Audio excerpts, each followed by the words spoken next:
6:37, the classroom we're most commonly familiar with several desks facing a white or chalkboard, textbooks and other assignments on paper. But one classroom in Delano is evolving to be more interactive, encouraging students to follow their vocation. 17's Alex Fisher joining us this morning with a look inside that classroom. Alex? Jason, Pioneer School in Delano launched a science, technology, engineering, and math lab, also known as STEM, this year. It allows students to take information they've learned in class and apply it to real-life scenarios. A Lego robot spins around, controlled by this computer and programmed by these 7th and 8th graders.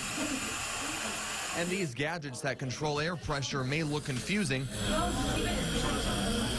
but these students know exactly what they're doing. We have an opportunity that other people do not have.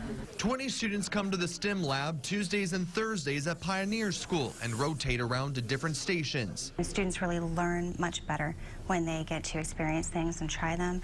There needs to be a certain degree of relevancy so that they can understand why they're being asked to learn these math and science principles. From learning mechanics to video production, students are able to go through trial and error and fine-tune their skills. And if they face a problem, they're guided to find a solution on their own. There's a transition from just holding on to the teacher and just wanting to just have the teacher give you all the answers to now to the point where it's like, oh, I can find my own answers. I can find my own information.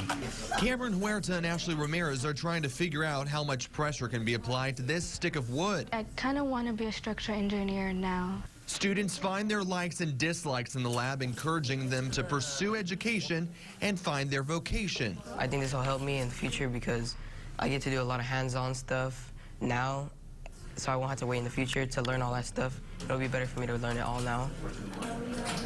Students meet every Tuesday and Thursday for a STEM lab. Pioneer School hopes to incorporate the lab into student schedules as soon as next school year. Alex Fisher, 17 News. Such a cool program. Wish I had that when I was in Oh junior. man, I can't even imagine how much fun that would have been. Really neat. Yeah.